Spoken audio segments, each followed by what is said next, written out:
Welcome to Trench Diaries. This is Battleship Bismarck Part 25. The port middle 15 cm turret was already a third underwater, the upper deck long out of sight. Cardinal and Statz looked at one another, and then the lieutenant leapt into the sea.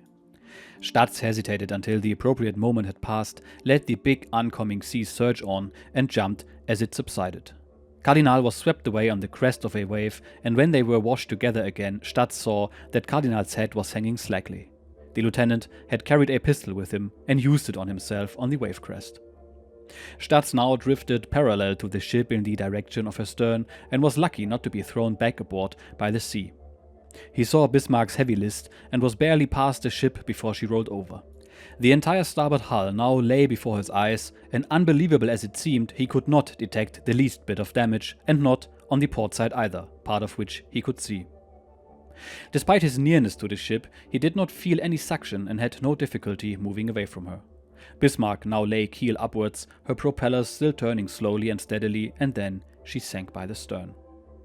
Now, Statz was completely alone in the water. He did not even notice the cold, but the oil floating on the surface gave him trouble. For the first time, he noticed how good it was that he had kept on his leather clothes. The air pockets inside them, especially in the arms and knees, supported him wonderfully well, taking over the job of his life jacket, which had been completely shredded by shell splinters. Unfortunately, many others had not obeyed the ship's standing order, which was, "Do not undress." Suddenly, Statz saw a ship coming towards him, very close, so that he had to swim hard to keep from being run over. In the end, he reached her starboard side. On the deck, he saw an oversized British flag, on the upper deck men with steel helmets running back and forth, and recognized that this was the same cruiser he had last seen from Bismarck's bridge deck with all guns blazing. Captivity, he thought. My new lot. Remembering a newsreel he had seen not long before of German soldiers in British captivity wearing British uniforms with a colored square on the back. We are not very well instructed about being prisoners of war, he reflected. In the meanwhile, comrades had come swimming up from all directions. As Statz later determined, they had all gone overboard at the last moments, and those who had jumped prematurely were carried hopelessly out of reach of the British rescue effort. Now Statz discovered lines hanging from the ship, with British seamen standing on deck ready to haul them up, and was urged on by the redeeming hope of finally being saved. But first came the struggle to get a hold on the oil-soaked, slippery ropework. Impossible to find it, his hands slipped off again and again. After definite eye contact with one of the rescuers, the latter threw him a rope ladder.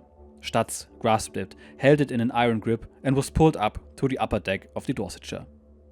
A last glance at the ocean showed him that there were still many swimmers in the water. How easily Cardinal could be standing here beside me, he thought.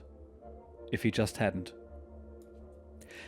Throughout the action, Fähnrich Hans-Georg Stiegler had performed his duties with two men inspecting the electrical cable circuits below deck on the starboard side aft. He and his men soon learned to distinguish between the recoil from the ship's guns and the impact of enemy shells, as well as torpedo hits. He had not seen anything extreme in the course of the action, his equipment had been working perfectly, and panic was nowhere to be seen before the order came to abandon ship. He encountered a crowd of men for the first time on the main deck. Afterwards, he could not say exactly which way he had taken to reach the starboard upper deck. Above him, Stiegler saw a burning launch, the smoke blocked his view and his way forward. Then the ship began to heel more and more to port. He observed some confusion among the men, kept them from jumping overboard too soon, and at a suitable moment slid down the starboard side of the ship's hull, more or less amidships with them, and entered the water without injury. He saw many heads in the heavy ocean swells, a lieutenant commander drifted past, then he took off his shoes, why, really, with the unpleasant result that his legs bobbed up and he was left in an unsteady state for swimming. Not long thereafter, it seemed to him, the bow of the Dorsetshire appeared. He grasped the end of one of the ropes hanging from her and let himself be hauled up, but lost his strength and hold and fell back into the sea. He tried again, winding the rope tightly around his thigh, held on desperately, and this time it worked. His rescuer hoisted him aboard. Maschinenobergefreiter Hans Springborn saw many men dive overboard head first, hit the bilge keel, and fall into the water with broken necks. He wasn't going to let that happen to him, so he slid down the hull from the upper deck to the bilge keel and jumped into the water from there. When Bismarck rolled over on his side, strong currents pulled him under and he was violently whirled around before he managed to regain the surface. This experience told him to get away from the ship as fast as he could. After some time, he saw the British destroyer Maori and had the luck to drift over to her. After several tries, he got hold of a line and was hoisted to safety by 2 seamen. After these survivor accounts, we will now continue with my personal story. I was still changing my clothes when the Dorsetshire suddenly began to vibrate violently. What was happening? Was she leaving the area, and at full power no less? Now, in the midst of the rescue? Was there some sudden danger? From what? There weren't any U-boats around, as we knew all too well. Only that morning we had asked for one to pick up the war diary, and none had appeared. That was a sure sign that there were no U-boats in the vicinity. Also, neither during the night nor at dawn had any boat come to the aid of Bismarck. No rumor, even, of an intended U-boat action had reached me in my aft station.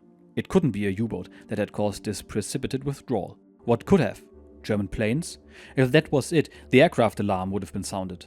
I racked my brain, but the only thing that registered was horror that our men in the water, hundreds of them, before whose eyes the Dorsetshire was moving away, were being sentenced to death just when safety seemed within reach. My God, what a narrow escape I had. There was nothing that I, a prisoner of war, could now do. After a while, we survivors were led to the wardroom where we sat around a big table and were given hot tea. We were still numb and not very talkative, but the tea helped. When we had finished, Kapitänleutnant Junak, Fähnrich Hans-Georg Stiegler, der nautische Assistent Lothar Balzer and I, just 4 of the Bismarck's 90 officers, were taken aft to our allotted quarters. The 81 petty officers and men were taken forward. That afternoon we rested. I lay on my bunk in a strange state between sleep and wakefulness. I could not take in all the terrible things that had happened in the last few hours. Did they really happen? Somehow, my mind rejected the thought. No one could have survived that devastating storm of steel. So many good men had been lost. Why they, and not I? I knew only that God had heard me on the upper deck of Bismarck. As the senior-ranking survivor on board, I received the next morning a handwritten note from Captain B.C.S. Martin, the commanding officer of the Dorsetshire. It read, "I will be glad if you will visit your men this morning with my commander and then come to the bridge with him to see me. If there's anything you require for your personal needs, please let me know. I hope you slept well and feel none the worse for your swim." Escorted by the first officer, Commander C.W. Byers, I went to see how our men were getting along. Everything was satisfactory, the ship's surgeon was taking care of the sick and injured, and they all felt they were being treated very well. They were getting 5 meals a day and eating the same excellent food as the crew. The smokers among them were being issued 20 cigarettes a day. I learned later that it was no different in the Maori, which picked up 25 men, bringing the number rescued by British ships to 110, about 5% of the more than 2,200 on board. When Byers took me to the bridge, Captain Martin greeted me in a friendly enough manner and gave me a scotch. The gesture was well meant, but I was still too horrified at his leaving all those men in the water the day before to really appreciate it. "Why," I burst out, "did you suddenly break off the rescue and leave hundreds of our men to drown?" Martin replied that a U-boat had been sighted or at least reported, and he obviously could not endanger his ship by staying stopped any longer. Bismarck's experiences on the night of May the 26th and the morning on the 27th, I told him, indicated that there were no U-boats in the vicinity. Farther away perhaps, but certainly not within firing range of the Dorsetshire. I added that in war one often sees what one expects to see, and so we heaped our arguments against one another uncompromisingly beyond any possibility of agreement. Martin brought our discussion brusquely to a close with the words, "Just leave that decision to me. I'm older than you are and have been at sea longer. I'm a better judge." What more could I say? He was the captain and was responsible for his ship. Apparently some floating object had been mistaken for a periscope and a strip of foam on the water for the wake of a torpedo. No matter what it was, I am now convinced that under the circumstances, Martin had to act as he did. At 1100 on May the 27th, Churchill informed the House of Commons of his final action against Bismarck.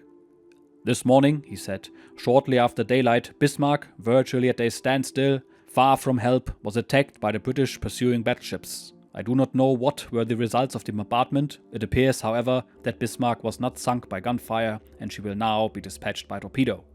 It is thought that this is now proceeding, and it is also thought that there cannot be any lengthy delay in disposing of this vessel. Great as is our loss in Hood, Bismarck must be regarded as the most powerful, as she is the newest battleship in the world.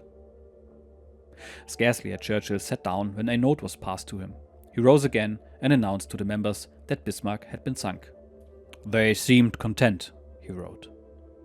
A day later he telegraphed Roosevelt, "I will send you later the inside story of the fighting with Bismarck. She was a terrific ship and a masterpiece of naval construction. Her removal eases our battleship situation, as we should have had to keep King George V, Prince of Wales, and the two Nelsons practically tied to scupper flow to guard against a sortie of Bismarck and Tirpitz, as they could choose their moment and we should have to allow for one of our ships refitting. Now, it is a different story." After my talk with Captain Martin, I remained on the bridge of the Dorsetshire for a while. When I asked if I could see the chart in the navigation room, permission was readily granted. Alone with my thoughts, I gazed for a moment at the mark showing where Bismarck had gone down. Then I asked and was given Martin's permission to visit our men in their quarters once every day and to concern myself with their wishes. As Fähnrich Stiegler later expressed it, after coming on board, he had, for the first time, stood defenseless in the presence of the enemy. His thoughts were difficult to describe, but were different from those of his comrades, for, in contrast to them, he had already seen action in the Polish campaign. After he was led below, the British must have noticed his Fähnrich's piping, for a doctor, whose words the other survivors could not understand, came to him. The German sailors called out and warned him, "Herr Fähnrich, they want to poison us with their injections. But we are delighted to be saved and would like only a cigarette." Stiegler played the interpreter and some of the men accepted these sedative injections. Then Stiegler grew weak. Soon he found himself back in an officer's cabin, where he could bathe and sleep and was given dry, warm clothes. He received his first meal from the ship's midshipmen's mess, and later Captain Martin called him to the bridge. "What is the story on the dummy second stack you had?" he asked. Stiegler could answer truthfully that he had heard about it on board, but had never actually seen it himself. He had performed his duty below deck and had not come to the upper deck until after the end of the action on May the 27th. Statz asked his interrogating officer shortly after coming on board the Dorsetshire, "Why did you have to leave so many of our seamen behind?" The officer replied, "Just be happy that you were rescued. We've picked up enough for interrogation." Statz felt that this interrogation officer was no seaman. The British seamen had helped him undress and had brought him to a compartment in which several of his comrades were lying, covered with blankets. But then they had turned him out again carefully and signaled for him to come with them into the sickbay. Statz had no idea why. They had noticed his wound and helped him onto the operating table, where the cut in his shoulder was soon up. Among the survivors was Maschinengefreiter Gerhard Lüttich. He had lost an arm and was so badly burned that none of us could understand how he managed to get aboard. He was being cared for in the ship's sickbay, but he died on May the 28th. The following day, the ship's chaplain officiated at the military rites accorded him, and after the firing of 3 salvos by an honor guard, his body was solemnly committed to the deep. In the late 60s, when I was Consul General of the Federal Republic of Germany in Toronto, an extraordinary thing happened. I was approached at a social gathering by Philip Matthias, assistant editor of the Financial Post. Conveying friendly greetings from his father Arthur, who, as master-at-arms aboard Dorsetshire, was in charge of the prisoners of war, he handed me the identity tag that Arthur Matthias had removed from Lüttich's dead body. While the Dorsetshire and the Maori were steaming north, far to the south of us, a dinghy was floating in the Atlantic. Its occupants were 3 seamen, Herbert Mantai, Otto Hönch, and Georg Herzog, who, towards the end of the firing, took cover behind Torret Dora. Nearby, they saw a rubber dinghy and, with the help of shipmates, dragged it behind the turret. Soon thereafter, as they stated later, they and the dinghy were washed overboard by the splash of a near miss. Although the dinghy floated away from them, they were able to reach it in about 15 minutes and climbed in. Very close by, they saw a rubber raft with 2 men on it, one of them wounded, but they could not bring their drifting dinghy alongside, and it was soon lost to sight.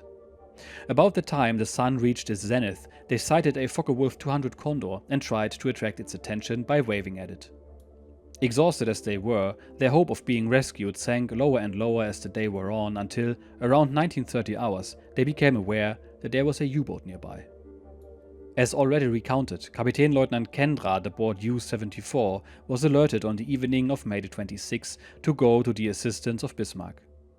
Between midnight and 0400 hours the next day, he saw gunfire and star shells on the horizon.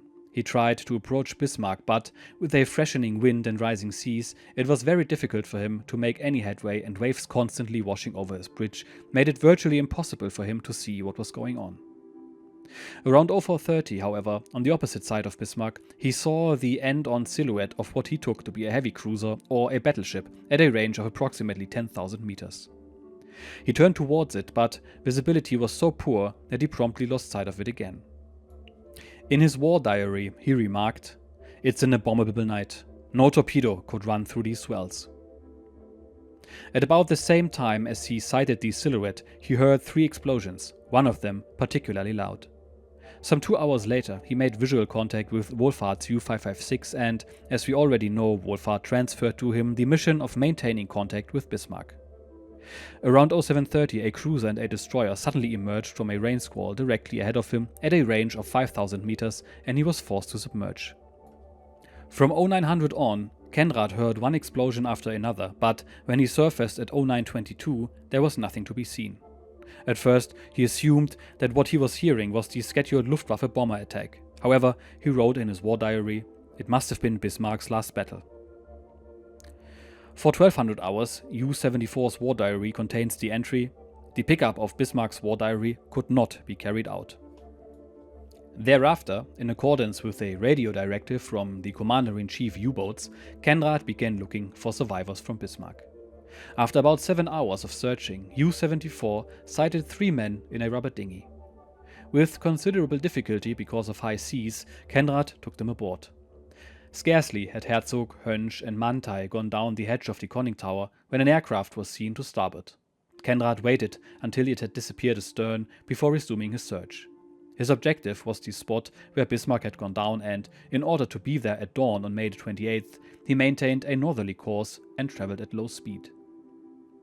At about 0100 hours, Kenrad's men became aware of a strong smell of oil, and a couple of hours later, the watch officer saw a red star below the horizon to the southeast. In the war diary, Kenrad noted, "I was so exhausted I did not take in this report. A pity, perhaps we could still have saved a few comrades." U-48 and U-73 joined U-74 to form a line of search, but other than oil fumes in the air, they found no trace of Bismarck sinking. Kenrad thought he had missed the position where she sank. In the afternoon, however, he saw floating corpses and debris. He kept up his search for survivors until midnight and then headed for Lorient. His war diary entry for midnight on May 28th states, "The weather has abated, the seas are getting progressively calmer, as though nature were content with her work of destruction. May 27th and 28th will always be bitter memories for me. There we were, powerless, our hands tied, against the unleashed forces of nature, and we could not help our brave Bismarck." At Lorient, representatives of Group West awaited Herzog, Hönsch and Mantai. They were taken to Paris and there gave the first eyewitness account of the end of Bismarck. While U-74 was looking for survivors, the German weather ship Sachsenwald was doing the same thing to the south of her. On May 27th, this ship, under the command of Lieutenant José Wilhelm Schütte, was en route home after 50 days at sea. At 0200 that day, she received a radio signal ordering her to proceed immediately to the Bismarck's position. That meant steaming directly into the seas against a north-northwest wind of force 6 or 7. At 0600, she was ordered to stay where she was. Between 1100 and 1200, she sighted German planes, and shortly after 1400, an order came to steer for another position. The weather was deteriorating. At 2010, a Bristol Blenheim that suddenly appeared to starboard fired at the Sachsenwald with her machine guns at a range of 11,000 meters, but did not hit her. Schütte spent the morning of May 28th in a fruitless search for survivors. Around 1300 hours, he picked up some thin streaks of oil and followed them to the north. Before long, the lead case of a German gas mask was seen on the water, and minutes later, numerous corpses in life jackets, empty life jackets, and wreckage came into view. Sachsenwald cruised back and forth through the debris, but saw nobody. After darkness fell around 22:30, 3 red flares suddenly shot up into the sky nearby.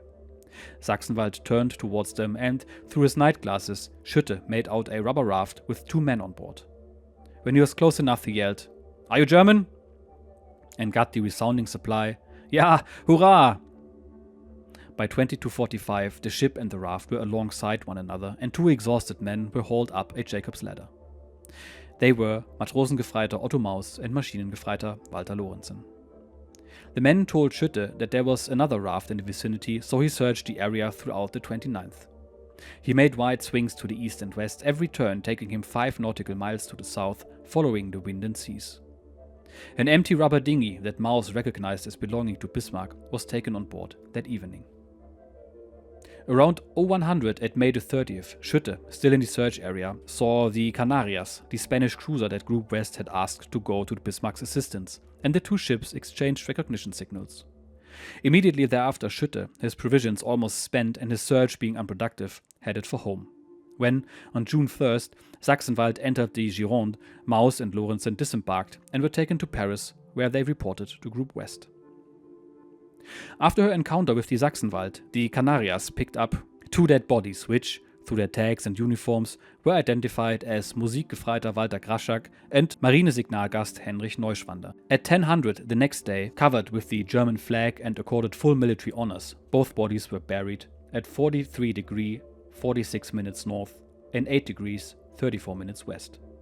The time in the Dorsetshire passed quickly, and on our 4th day, May the 30th, she arrived at Newcastle. Maori had separated from her at sea and gone into the Clyde. The last time I talked with Commander Byers, he warned me that the army, which would take us into custody at Newcastle, would not treat us as well as the Dorsetshire had. Naturally, he was right. From many peacetime associations, I was aware of the bond between our two navies. Although we were then at war, this feeling came to the surface under certain circumstances. The fight that Bismarck put up to the bitter end earned the admiration of British seamen, which probably accounts for the good accommodations we were given and the way we were treated on board ship. The fact that Captain Martin was well treated as a prisoner of war in Germany in World War I may also have had something to do with this. When he made his rounds among our men, he always told me, "As long as you are here with me, you'll have it just as good." And the attitude of his crew was the same. The British seamen were always pleasant and helpful. "You today, us tomorrow," they said. Their tomorrow was not long in coming. On April 4th, 1942, Dorsetshire, under a new commanding officer, Captain A.W.S. Agar, was sunk by Japanese bombs southeast of Ceylon. On the morning of May the 31st, the petty officers and men were the first to disembark. We officers followed and were piped over the side as the ship's watch presented arms, a ceremony usually reserved for peacetime. Our journey to the prisoner of war camps had begun. The author made it to Britain finally, even though probably not in the way he thought he would. He survived as one of only 114 sailors that made it out in time. Almost 2,000 men went down with her or died in the water after Bismarck sank. We have learned about the treatment of survivors aboard Dorsetshire, which was very good, as well as the rescue efforts of German forces in the area. I have looked at the war diary of U-74 and I will put the corresponding pages on screen. The translation in the book's very good, but reading about the search for survivors in German is always something else for me as a native speaker. You can read between the lines how Kapitänleutnant Kenrath is struggling hard to come to terms with the fact that he missed a report of a red flare because he was too tired. He admits as much in the war diary itself, which is unheard of because it will be read by High Command and opens him up to censure. Interestingly enough, after picking up the 3 survivors in their dinghy, he allowed them to sleep for a bit and then immediately debriefs them about the battle. These reports are also in the war diary. In the end, High Command criticized him for being bombed during a convoy attack and for not behaving submarine-like, whatever that means, but they commend him for his rescue efforts despite being damaged from a prior air attack. This fits the theme of these war diaries. I've talked about how High Command micromanages their U-boat captains and criticizes tactical decisions after the fact in the Iron Coffin series. Check it out if you like or haven't already.